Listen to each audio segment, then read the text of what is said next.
Hey guys, so today I'm going to kind of go over how I make Disney ears. Some of my friends and family have asked me to make them over the past couple years, and I have a collection growing in my closet of them. So I'm going to show you what I've adapted and taken and done on my own, because I have a pair of ears I want to make for our Disney cruise. If we still get to go, I'm really hoping by that time we're over this craziness. Tonight I'm only gonna cut out the material. This is one of the cute ones I've been kind of considering doing. I also have this cute little Minnie and Mickey one, this polka dot Star Wars ones, which I have a pair, but they're just cardboard in them. I wanna redo them and make them squishy like the rest of mine. I was in love with this when I saw it at Joann Fabrics. I was like, this needs to be a pair of ears. And if I want to, I could just use this as a bow. This time, I'm gonna use Moana fabric. I'm gonna use this one because it is tropical and I think it'll go really well with the cruise. So I think I'm gonna make this one double-sided where I can wear them this way or that way. I have a couple pair that are like that. My dopey ears are like that. You can turn them around and wear them this way or this way, which I love those because then they're super cute from the back or the front, and you can kind of change up the look during the day. I also have a bag of some that I've already sewn and stuffed, and this is when I was actually using the pillow stuffing. But I decided I didn't like that so much. As you can see, it's stuffed with like the pillow stuffing, which is fine. I mean, it does fine, and it's nice and lightweight, so you can glue it on. The problem with it is, if you see it like doesn't really do well at the top, it still gets kind of flowery, like rippley. I don't know, whatever you call that.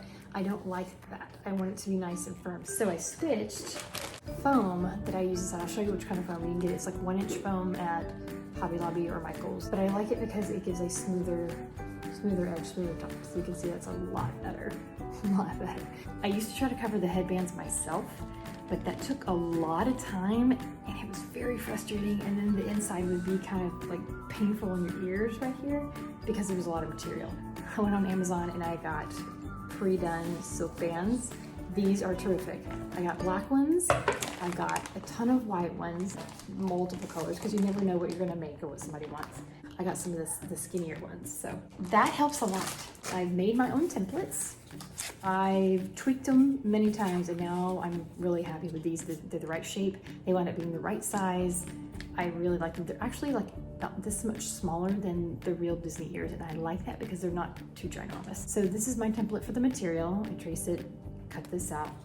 I trace inside of that with this one because I need to leave a little bit of an edge for the seam.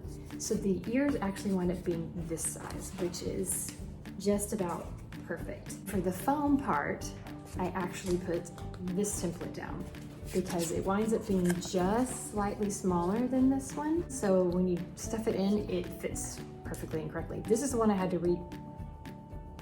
So I'm gonna kind of walk you through this. So this is what the size is gonna be. So if I want like baby Moana to be right in the middle, I've gotta cut it the right way. You gotta realize that your ears are gonna tilt. Like this, when you put them on, the headband pulls out and they tilt a little bit.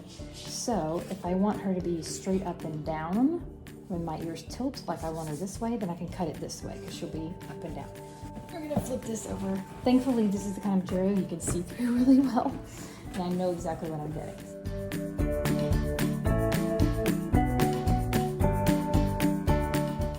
The lines, this is the one that's the most important though. These are gonna be my sewing lines, the one I have to follow. So these have to be set just right. I want the picture just right.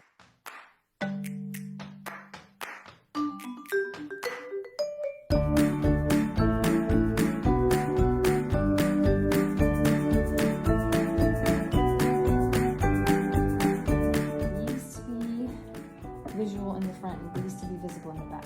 So I have to put these together this way and these together this way. But those are ready to sew. So see you tomorrow. Finally back at it. All right, so the other day I cut these out and they're ready to sew. This is the 1-inch foam I was talking about. And I found some more the other day, but it was green, and I don't like green. I use the white because then it doesn't show up inside the ears. Anything dark on a light pair of ears might show.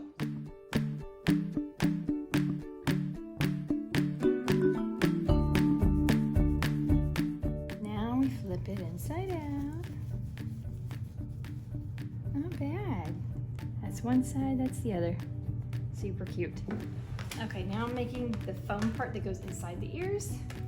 And this is the 1-inch craft foam I showed you earlier. And this is the ears in foam template that I made. Be very careful with your X-Acto knife. Forgot to put my mat underneath. This is the self-healing mat that you can cut on.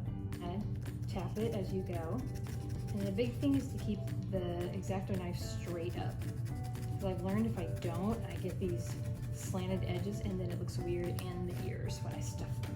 You can kind of see it, but I could pull it, but I don't like the way it looks. I like it when it's precise. So I use the X-Acto knife and go back and trim it. So now I don't like this edge, I don't like it. So I'm just gonna trim that a little bit to make it more smooth. Take your foam, roll it up tight.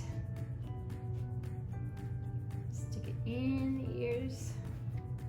This. And then I let the right side out first. And this is the part you have to get right. Like this is where you have to keep shaping it until it looks correct. All right, there's the first ear. It has a pretty nice shape. Nothing's perfect when you hand make it yourself, but it's pretty darn good. And there you have it. 2 stuffed ears ready to go. I think I'm gonna turn them this way. I like that look. That's probably what's gonna happen. I like the brown a lot. Plus it blends in with my hair pretty good and it goes with this side. I think it'll go okay with this side too. Get this all glued together. And what I like to do first is take the ends and tuck them under so that they are not frayed and they're easy to get onto the headband. Hot glue gun, nothing special. Carefully though, because it's hot. Now we're gonna get the ears glued onto the headband. Again, pre-done headbands. I like them a lot on Amazon. I'll link all that for you. And then I got a couple little bunches of leaves and flowers. So something I tried to get that looked kind of tropical to put the ears on, put them where I think they're gonna look good, and then bend the headband because when it's on your head, it bends like this. So I see if that's really where I want them to sit, and if I don't, I'm gonna move them down a little bit because I don't like where those are. But then I mark them right about where the top of it should sit, and the bottom of it should sit. This makes it much easier when you do your glue. So I have a mark here and a mark here. So now I know to do my glue between those 2 marks. And immediately get that ear on. Push down. The quicker you get that on, the better. And try to make sure it's even between the front and the back because you don't want it too far forward or too far backwards. There you go. There's an ear. My friends are on Zoom and doing a game. I'm going to be joining them shortly, so I have to finish these ears tomorrow. 3-day ears. Normally I can do these in a couple hours, just so you know. It takes anywhere from 2 to 4 hours depending on the complexity. Here they are for now. That's before I put the ribbon on them, the bow and everything, the Minnie Mouse bow. And I'll see you guys tomorrow. I just keep changing outfits.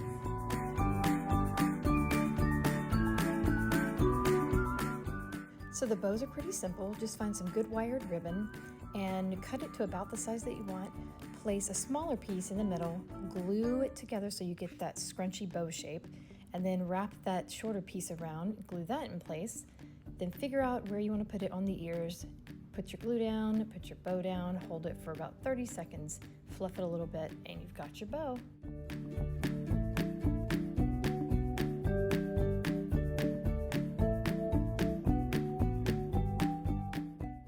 So with this, I just kind of played with it until I saw what I liked, what I wanted, and just kept adding the elements until it was perfect.